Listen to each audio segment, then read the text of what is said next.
Olá pessoal, tudo bem? Sejam todos bem-vindos a mais um episódio do nosso podcast Kigo Digital Talks, onde nós falamos sobre ferramentas, inovações, tecnologia e tendências que estão acontecendo pelo mundo. Hoje nós trazemos um tema sobre segurança digital com ênfase em fraudes. E aqui conosco está o Lucas, nosso especialista em segurança, que vai nos acompanhar nesse bate-papo aqui. E temos também aqui o Leandro, que é diretor de produtos do Grupo Elo.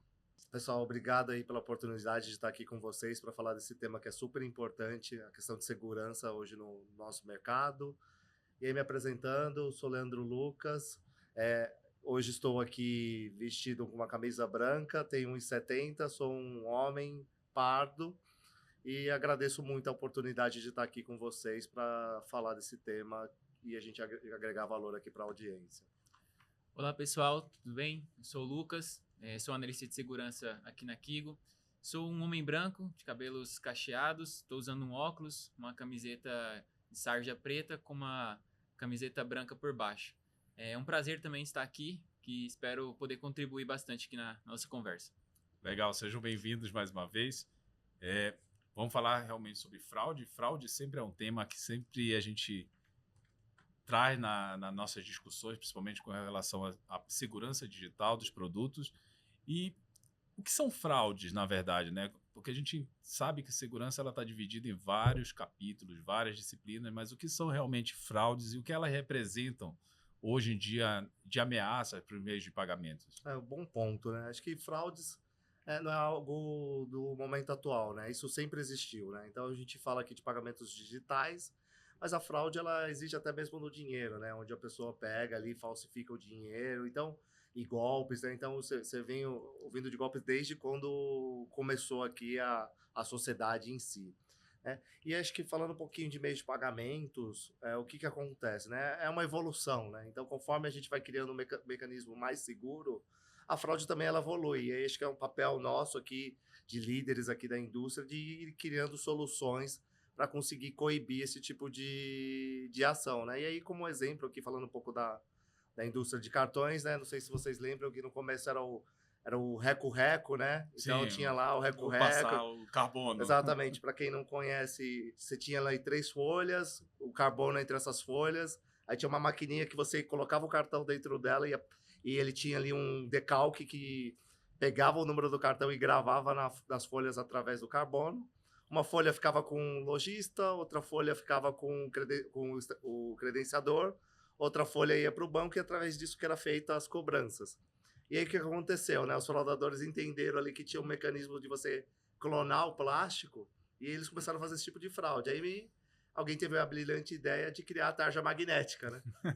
E aí foi criada a tarja, aí eles pegaram a tarja, qual que era o papel da tarja, né? Trazer uma segurança maior do que só o cartão embossado. Com isso, durou anos, até que um dia alguém teve a brilhante ideia, também o fraudador, de clonar a tarja magnética, de copiar a informação da tarja. E aí ele começou a fraudar de novo o cartão. E aí com isso surgiu o chip, né? Que trouxe uma segurança maior. O chip é um computador, trouxe uma segurança maior e coibiu o tipo de fraude. Então, assim, fraude é um processo, infelizmente, natural da indústria, né? Não afeta somente meios de pagamentos eletrônicos, mas afeta dinheiro, afeta todas as situações aqui. E acho que é nosso papel criar soluções aqui inovadoras para conseguir ajudar o usuário aí a não ser pego por esse tipo de ação. Só a nível de curiosidade, você falou aí do tempo do carbono. Isso ainda existem essas máquinas de carbono em algum lugar do Brasil? No Brasil, não, mas provavelmente em algum lugar do mundo ainda se usa, pode né? existir, porque aqui é a questão do custo-benefício, né? Então, fraude zero é algo que a gente nunca vai ter, né? Então, o que a gente faz quando a gente fala de fraudes aqui, né? É o quanto que eu deixo custoso para o fraudador aqui, para que ele não tente quebrar as nossas tecnologias, né? Então, operação risco zero não existe. Qualquer tipo de operação vai existir algum tipo de risco e é o nosso papel aqui entender aqui o custo-benefício para achar o ponto de equilíbrio e fazer com que o negócio siga com uma operação saudável aqui em questão de índices de fraude. Até porque existem o lado do usuário, né?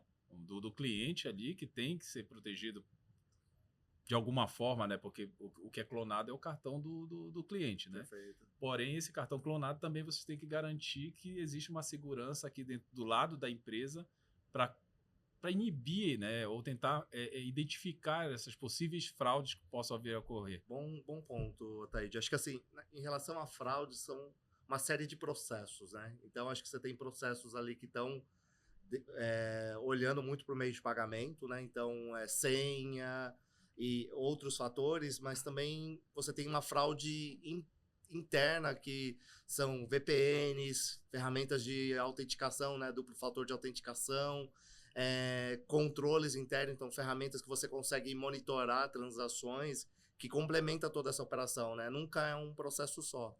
E hoje, muito com a questão de digitalização e a melhoria da experiência com o usuário, o que a gente tenta buscar, né? O mínimo de fricção possível, né? Só que isso aqui ele é um contraponto à segurança. Quanto mais fácil, mais chance de risco você tem. Sim. E aí, a gente aqui como indústria, né, começar a entender aqui que mecanismos, que ferramentas eu coloco aqui na cadeia como um todo para ir conseguindo deixar a vida do usuário mais fácil e também conseguindo aí ter índices bem baixos de fraudes aqui. E trazendo um pouco até para a minha área, né, da área de segurança ofensiva, quando você fala aí na questão tipo do que entregar para o cliente, né? Às vezes até uma mensagem de erro que você entrega ali na aplicação te dá dica para como um atacante vai invadir ali ou vai burlar uma autenticação ou alguma outra proteção que tem ali na aplicação.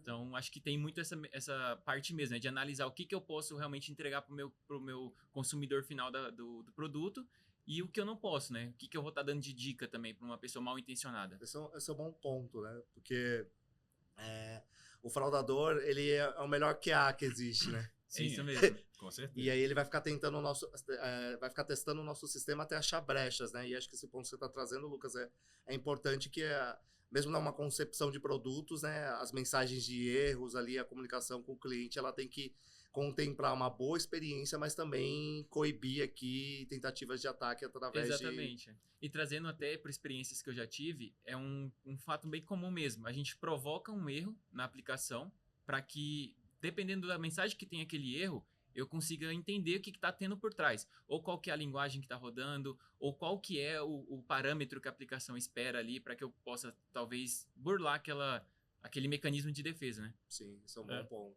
Mas tem uma questão aí que essa parte, tudo que está nos bastidores, rota por trás ali, né? Tem grande parte técnicas de ataques e tudo mais, mas tem a questão da conscientização do usuário, né?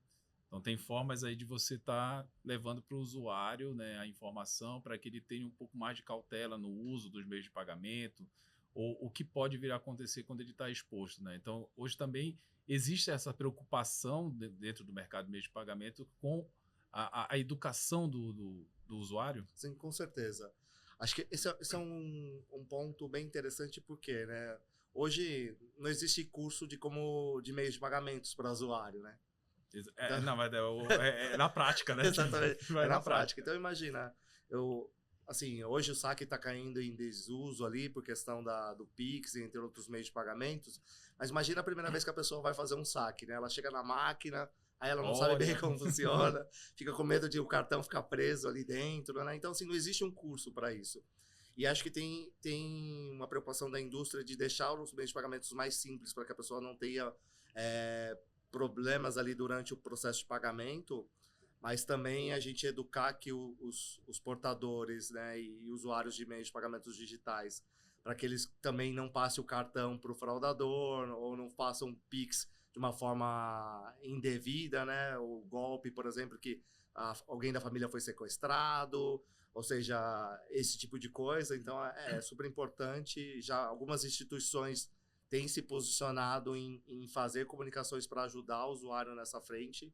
E acho que é um ponto super importante, porque, no meu ponto de vista, o grande ponto de risco hoje é o usuário, né? Porque ele não tem todas as informações que a gente, por estar aqui na indústria, a gente tem.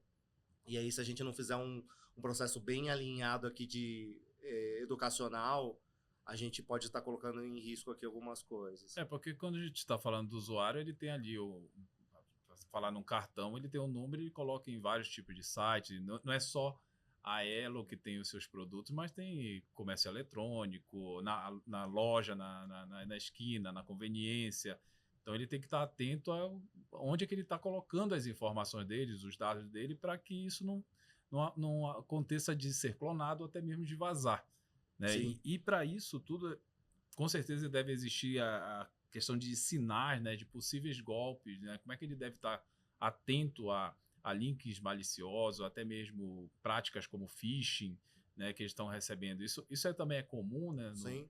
A gente tem uma série de ferramentas para ajudar o usuário a evitar fraudes aqui, né? Os bancos e os credenciadores. É um ponto que é muito feito, né? Então, vou falar um pouco do mundo físico, né? O mundo físico era tarja, tinha clonagem, a gente trouxe o chip, agora estamos evoluindo aí para o Apple Pay, Google Pay, então essa evolução acontece nas wallets, né? E do mundo digital, a gente tem soluções aqui de autenticação, agora a gente vai lançar o Click to Pay, né? Que é uma solução que simplifica o processo, mas a gente traz duplo fator de autenticação, então a gente resolve a camada adicional aqui, que é pôr uma senha e ter ali uma autenticação forte ou no chip aqui, ou no Apple Pay, ou na internet aqui, com criptogramas e atributos que a gente consegue colocar nesse tipo de pagamentos.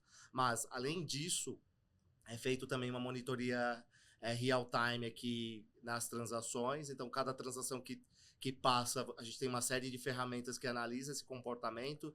Legal. E aí, vou dar um exemplo aqui.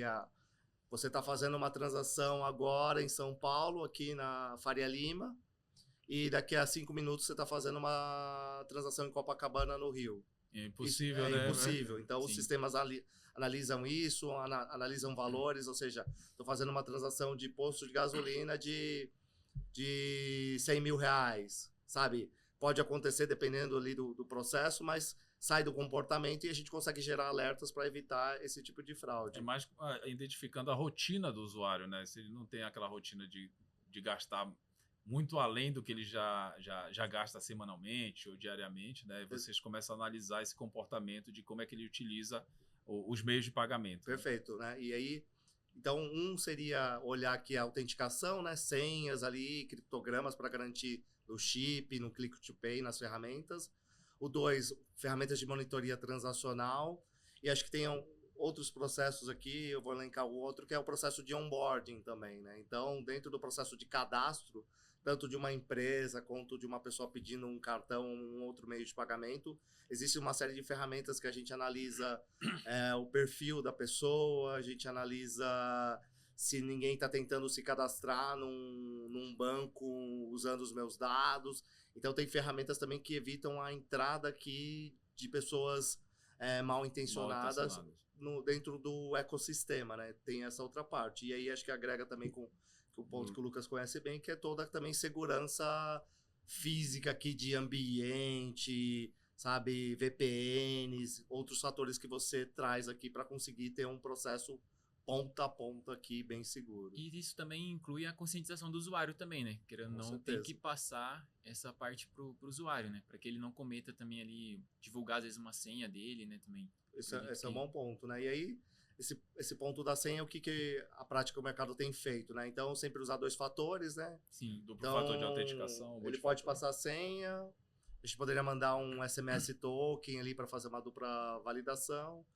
A gente tem explorado muito agora a biometria, né? Então, a biometria talvez seja uma das formas mais seguras aqui para autenticar. Então, eu vou fazer um pagamento talvez com a palma da mão ou com a face, para a gente conseguir... O digital também, né? Tem a digital, bom ponto. Trazer essa segurança. E aí a evolução, gente, né? Então, o que acontece também, seguindo nesse ponto que você trouxe, eventualmente, o custo, no momento, seja muito alto para aquele tipo de tecnologia, né? E aí, conforme vai tendo escala, o preço cai e a gente consegue ter soluções mais robustas para garantir a segurança. E trazendo para o custo também, mas às vezes é melhor a gente investir numa segurança do que você ter um prejuízo financeiro mais para frente também, né? Tem esse ponto, esse jogo que tem que ser pensado, né? Exato, e aí volta para aquele ponto que eu coloquei no começo do ponto de equilíbrio, né? Sim. Então, quanto que eu estou gastando aqui de tecnologia, quanto que eu estou tendo de fraude, achar um ponto aqui que seja de equilíbrio e aí a gente conseguir viabilizar novas soluções no mercado. Sim. Hoje, A gente sabe que a maioria das organizações, as grandes organizações, assim como ela tem um sistema de defesa ali, de controle à fraude, à segurança, a invasões, né, a vazamento de dados, tem normas, tem N atributos, artefatos ali para essa proteção, né? Mas quando a gente está falando assim de uma fraude, a gente sabe que a maioria das coisas que está sendo noticiado hoje em dia com relação a uma fraude é a questão do elo que está ali dentro da organização, que é o elo fraco, que é o nosso usuário interno também dentro das organizações, né? Onde os criminosos praticam engenharia social.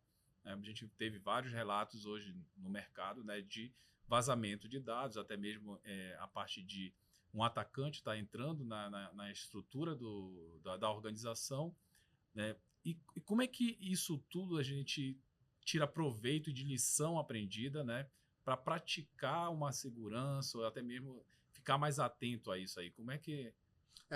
A gente, nós somos reguladores do arranjo, né? E aí a gente tem processos bem fortes aqui de auditoria, de controles ali internos para conseguir monitorar também os nossos parceiros, né? Então a gente acaba avaliando muito ponta a ponta a cadeia aqui, porque a gente quer ter um ecossistema aqui colaborativo no sentido de credibilidade, né? Então Legal. você tem que manter aqui uma reputação e é importante que a gente traga entidades que cumpram aqui com os mínimos de requisitos para conseguir ter um ecossistema saudável. Leandro, desculpa te cortar, mas só pegando esse gancho aí desse ponto de atenção que você trouxe, não é desconfiar do parceiro, né? É você ter mais uma camada de proteção e você agregar forças, porque você também não sabe quem é que está do outro lado do parceiro lá que possa ter entrado ali e está tentando acessar o sistema. Exato. É muito preventivo, né? Ou seja, educativo, vou colocar dessa Legal. forma, né? Porque, no final, é um parceiro nosso, né? E, eventualmente, ele talvez não tenha a informação naquele momento para tomar a melhor decisão. E aí o papel nosso como regulador também é educar os nossos clientes e parceiros aqui para que a gente tenha um ecossistema saudável. E aí você trouxe um ponto também de engenharia social, né, fraudes internas. Aí isso exige aqui um papel forte ali das áreas de segurança de informação dentro das instituições financeiras para ter um monitoramento robusto ali, sabe? Controles internos para entender bem como os funcionários estão agindo, atuando e evitar aí eventuais vazamentos de informações, né? Então você vê que a segurança não é só no transacional, eu coloco uma senha e está tudo resolvido, né? Acho que dentro das organizações você tem que ter uma política de segurança da informação, você tem que ter uma área ali zelando por isso. Eventualmente a pessoa não dá um valor ali para um curso, né? Eu tenho que fazer esse curso aqui, mais um curso que eu tenho que fazer. Não, gente. Isso é extremamente importante, porque com esses cursos a gente está zelando pela continuidade de negócio da empresa, né? E aí acho que, eventualmente, as pessoas não têm a ciência da importância daquele processo, mas fazer um curso desse, ter noções do que a gente está passando de informação é tão importante quanto uma venda. Sim, é verdade.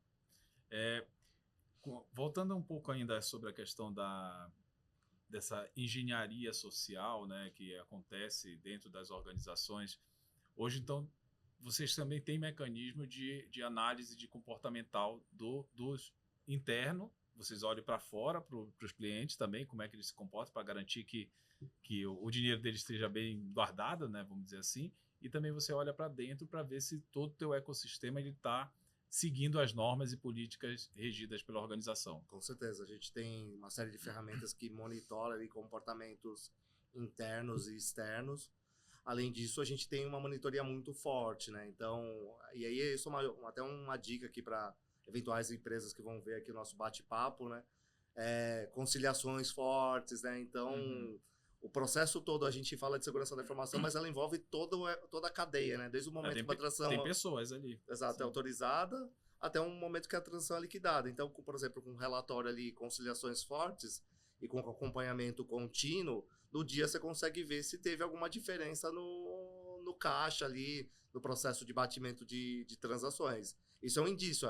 Teve uma diferença? Pode ser um erro, pode ser uma fraude, e isso já gera gatilhos para que as áreas comecem a atuar com mais agilidade para tentar identificar eventuais problemas, né? Então, não é só a segurança física aqui, né? O processo como um todo está bem alinhado com conciliações, monitorias internas e externas para a gente conseguir ter uma gestão muito boa de combate à fraude. Trazendo esse ponto também, porque não adianta de nada a gente ter uma aplicação inteiramente segura, porém, você tem o seu usuário que ele vai entregar de mão beijada para um atacante. É igual você ter sua casa, tem a melhor fechadura E dá a chave. e dá a chave para a pessoa. Então, não adianta nada. Então, tem que ter esse processo, né? Essa parte de conscientizar, de trazer ele pro colaborador também, né? Entender que ele também é importante, né? Que ele também faz parte da segurança, que ele não é só um usuário ou tá ali, tipo, só manipulando a ferramenta, né? E aí, indo nessa linha, é uma coisa simples, né? Que aí eu não tenho certeza se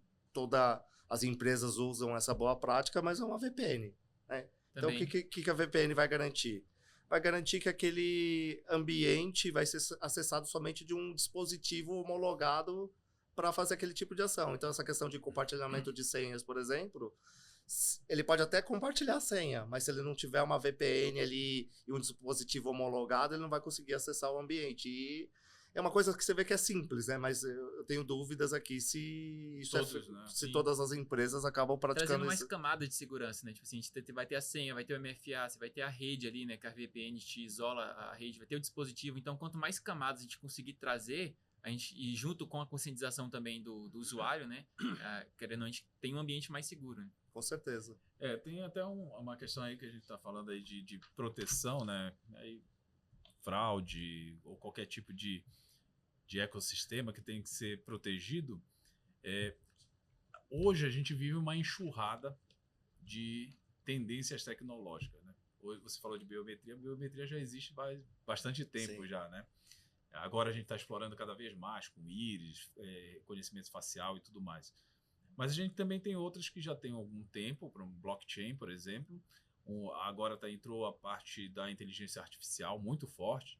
E como é que ela consegue ajudar a combater essas fraudes? Hoje vocês têm uma visão de que a IA, a inteligência artificial, ela consegue apoiar nessa identificação da fraude, provavelmente sim, mais rápido, analisando, né, toda a parte de logs e informações, mas hoje isso é uma consciência, é forte esse conceito de utilização da IA dentro do e-mail de pagamento? Sim. Dentro da Elos, a gente tem trabalhado muito forte nisso, né? Primeiro eu vou separar em duas partes aqui, tokenização e inteligência artificial. Relacionado à tokenização, aí a gente tem dois tipos, né? Que é usada nas wallets aqui, Apple Pay, Google Pay. Então isso serve para garantir que o cartão que é inserido dentro do nosso dispositivo, ele está amarrado àquele dispositivo, né? Ele está mascarado aqui. E que somente dentro daquele dispositivo eu vou usar aquele dado, né? Então a gente usa amplamente aí em Apple Pay, Google Pay, né? Samsung Pay. E também a segunda via de tokenização, a gente tem trabalhado a gente lançou recentemente aqui um arranjo de compradores e vendedores de crédito de carbono. E aí isso é baseado numa plataforma que roda no blockchain. E aí eu consigo ter a rastreabilidade ponta a ponta aqui do que acontece naquele fluxo desde o projeto de crédito de carbono, quando ele começa ali a fazer o mapeamento da terra, ali do gerador de crédito, até a ponta final, porque das dores hoje de crédito de carbono também é fraude, né? Eu vendo créditos que não existem, eu vendo ali de que a gente chama aqui de greenwash ali, que não poderia estar fazendo. Então a gente traz uma segurança com o blockchain ponta a ponta aqui desse processo. E em relação à inteligência artificial, a gente criou aqui um hub de segurança dentro da Elo para questões de onboarding, né, para fazer toda a questão de proteção quando você está fazendo um cadastro. E aí o que a gente faz aqui? Eu faço validação da biometria, a gente tem uma ferramenta que chama assim, valida SIM card. O que seria isso? Eu garanto que se alguém trocou o chip, um tipo de golpe que acontece muito eu vou na Claro ali, por exemplo, numa operadora, compro o chip, falo que eu sou o Lucas, e aí ele me dá o chip do Lucas. Com o chip do Lucas, hoje como que é um processo geralmente de recuperação de senha? Vou lá, esqueci minha senha, vai um SMS ou vai pelo e-mail, e eu consigo invadir a conta, né? Que é um dos tipos de fraude hoje com mais comuns hoje em dia. E aí eu invado todas as suas contas aqui, né? Eu começo ali pela operadora e vou invadindo aqui todos os processos. Então, essa ferramenta me traz o tempo de vida daquele sim. E aí eu consigo saber, esse foi recente, aí eu consigo colocar mecanismos para ter um duplo fator de autenticação, outras ferramentas, e aí você evitar esse tipo de fraude, né? Então, tem toda essa parte de onboarding e tem toda a parte de transacional, que foi as monitorias que eu falei lá, de ver se a pessoa está no Rio, São Paulo, entre outros tipos. E aí, a inteligência artificial, como que ela entra? Hoje ainda existem muitos processos, né, não dentro da Elo, mas dos nossos parceiros, que ele acaba ali colocando pessoas para fazer uma análise de mesa de antifraude, né? Então, como que funciona isso geralmente? Geralmente o sistema fala um verde ou um vermelho, e aí quando é verde ele passa direto, quando é vermelho ele é negado direto. Quando é amarelo, isso geralmente cai por uma central, e essas pessoas analisam ali uma série de informações para fazer o crivo ali se é bom ou ruim, né? E uma coisa que a gente tem trabalhado é de colocar agentes ali para conseguir fazer esse processo de uma forma mais rápida, né? e trabalhando mais o dado, né? Então, um dia o funcionário está ali trabalhando ali com 50% da energia, provavelmente a performance dele vai ser menor. E o agente muito no intuito não de substituir a pessoa, mas de ser mais uma ferramenta ali também de apoio, né? De apoio nesse processo. Além disso, o uso da inteligência artificial, né, para tratar o dado ali de uma forma melhor e a gente tomar decisões melhores aqui no momento de aprovar. Ser mais assertivo, mais preciso aí nas análises, né? Que ali você depende de fatores humanos ali para identificar alguma fraude, mas com a IA você consegue até mesmo fazer uma peneira, ter mais uma camada de proteção aí, antes até mesmo de prosseguir para um analista para ocupar uma pessoa, né, em uma atividade que poderia ser resolvida de forma automatizada. Perfeito. Esse é o intuito, sabe? Então, tem oportunidades aqui para ajudar as pessoas ali nos back-offices e tem oportunidades também que a gente vem explorando dentro do transacional muito em linha com o que você está falando. A gente tem uma série de dados que, eventualmente, ali os processos, sistemas, códigos aqui tomariam mais tempo para tomar decisão e com a IA ali a gente aprende ali real time e já consegue ter uma assertividade maior. E como você enxerga essa questão da colaboração das empresas de instituições financeiras, né, com as empresas de segurança no combate a esses golpistas? Tipo, o que você acha que tem que uma pode contribuir com a outra para evitar esse tipo de golpes? Essa é uma boa pergunta. Eu vou colocar aqui dois pontos em relação a esse, né? Acho que um é a colaboração. Então, acho que no ambiente aqui de combate à fraude não existe concorrência. Como que nós trabalhamos em conjunto aqui para coibir esse tipo de operação, porque eu posso até ser vulnerável aqui, o Leandro ser mais vulnerável, só que aí o que acontece? O dia que ele conseguir me derrotar aqui, o fraudador, ele vai atacar o Ataíde, porque a fraude não acaba, ela vai migrando, né? Então, o golpista sempre quer mais, né? Exato. Mais. A fraude era o cartão embossado, foi para tarja, né? E aí eles estão tentando agora achar outros tipos. Então, assim, ele vai fraudar uma instituição num dia, no outro dia ele vai na outra, né? Eles são insaciáveis aqui em questões de trazer dinheiro aqui de forma ilícita para dentro do ecossistema deles, né? Então, tem que existir a colaboração. E o segundo ponto, a gente, pelo menos na Elo, a gente tem focado muito na cocriação. Né? E o que seria cocriação? Geralmente, quando a gente traz uma ferramenta de segurança, a gente, ainda nos times de risco, falta um pouco da questão de entender bem as jornadas ali, né? Numa perspectiva de produto. Né? Então, como que o mercado geralmente vê área de risco e área de produtos, né? O time de produtos aumenta a fraude, o time de risco é prevenção a negócios, né? Então tem essa briga, né? Essa briga aqui. E aí acho que o ponto mais é na cocriação, né? E o que seria essa cocriação? Os times de risco e negócios sentarem junto dentro da mesa e a gente começar a fazer análise do cliente ali em conjunto, né? E aí eu vou dar um exemplo, né? Se eu estou fazendo um processo de uma compra online, não é ficar empilhando ferramentas ali, né? Eu vou colocar a ferramenta A, B, C, D, porque no final o que eu estou fazendo? Eu estou aumentando o custo do lojista. Sim, Sim. com E certeza. no final isso volta para o comprador, porque ele vai colocar isso na margem, ali no preço e vai repassar esses custos. Então a questão é como que nessa jornada online eu transformo isso de forma segura, né? E aí o que a Elo tem feito, a gente tem trabalhado aqui com vários parceiros aqui, bancos e credenciadores, e até com lojista para entender o que a gente tem que fazer nesse processo e evoluir na mudança aqui de construção de soluções para prevenir. Uma que a gente vai lançar aqui logo mais é hoje, dentro do nosso celular, a gente tem o app dos bancos, certo? Porque o banco já fez um processo de onboarding ali forte. Então, a gente tem ali um celular verde, assim, né? Um celular seguro, entre aspas, aqui, né? Ele foi autenticado. Grande parte das compras acontecem no mobile também, no celular. Né? Então, eu estou tentando comprar no celular que eu já sei que é verde porque o banco já fez um processo. Como que eu conecto todo esse crivo que o banco já fez e agrego isso numa transação para garantir que o Leandro está comprando no celular dele? Sim. Verdade. E aí isso foi uma conversa que a gente fez, chamando a loja, chama o banco, sentamos ali, como que a gente vai resolver isso? Trazer todo mundo pro jogo, né? Exato. E aí a gente foi identificando oportunidades dentro desses processos para conseguir evoluir a experiência, né? E reduzir fraudes. E pegando aí esse gancho, quais são os próximos desafios para segurança digital? Né? Quando a gente está falando, a gente falou aí muito de IA, mas quais são os desafios hoje? O que dói mais hoje nessa questão da segurança que você vê para o futuro que a gente tem que cada vez mais proteger?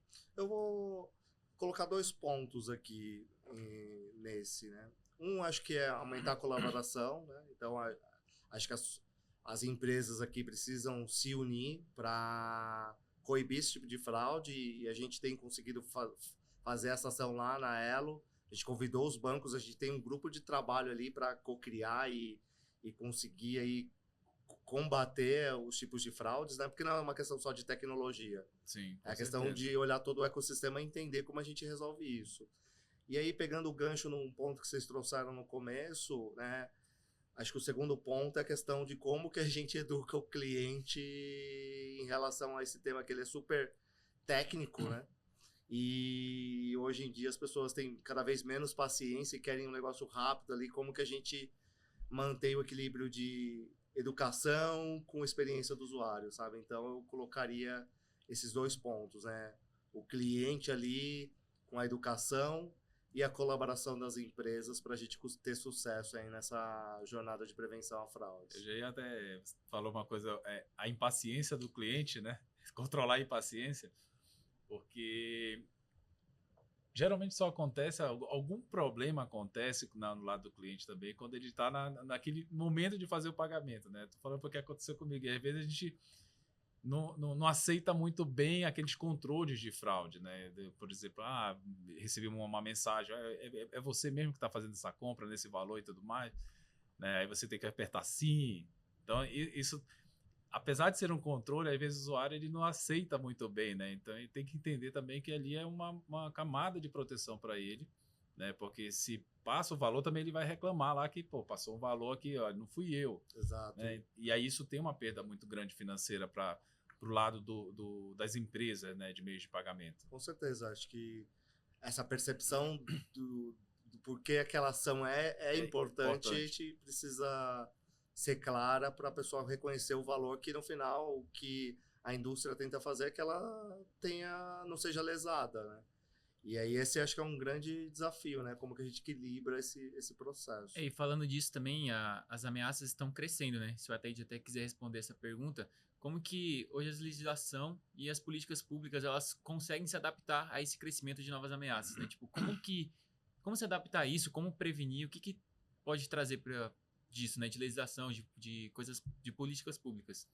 Olha, hoje além, não somente políticas públicas, né? Hoje a gente tem a LGPD, GDPR, tem vários frameworks de mercado, normas, né? Como você mesmo, a Elo mesmo segue várias normas que te ditam um caminho, né? As boas práticas a serem seguidas. Mas eu assim, particularmente como e a Kigo, né, a gente vê muito a questão de análise de comportamento, né?